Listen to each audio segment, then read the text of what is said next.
हा प्रश्न rotational dynamics या चॅप्टरवर law of conservation of angular momentum या आर्टिकलवर सीईटीला रिपीटेडली विचारला गेलेला आहे. 2020 ला विचारलाय, त्याआधी पण विचारलाय, 2024 ला पण विचारलाय.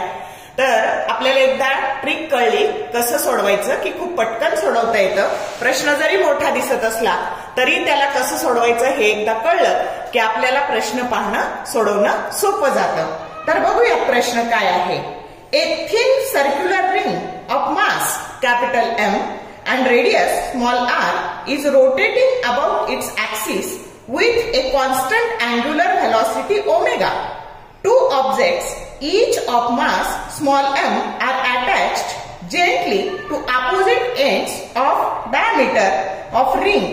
Then a new angular velocity of the ring will be option A m minus 2m into omega divided by m plus 2m, b m omega divided by m plus 2m, c m omega divided by m plus m, and d m plus 2m into omega divided by m.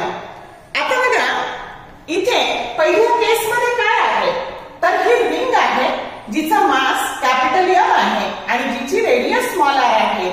आणि आता आपल्याला इथं काय वापरायचंय तर law of conservation of angular momentum वापरायचा आहे की या दोन्ही केसमध्ये if no external torque acting on a rotating rigid body its angular momentum conserved or remains constant.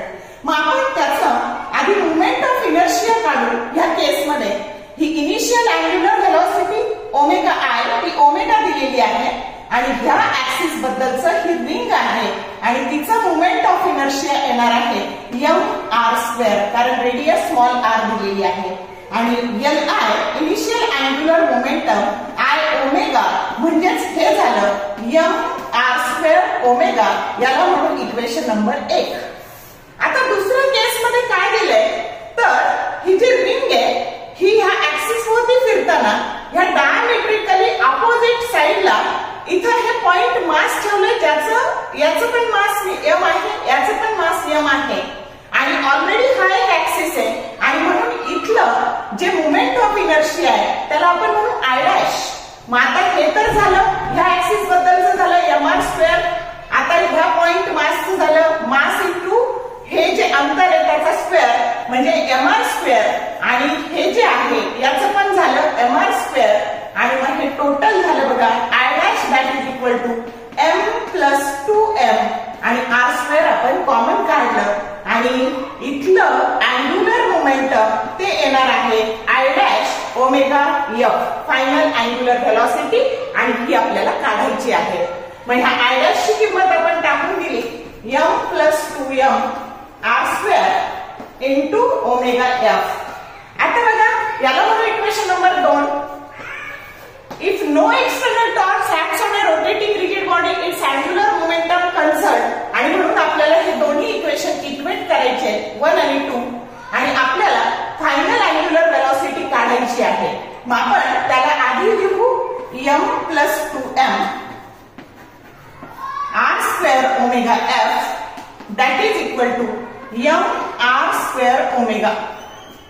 r² cancel झाले आणि omega f that is equal to m omega divided by m plus 2m.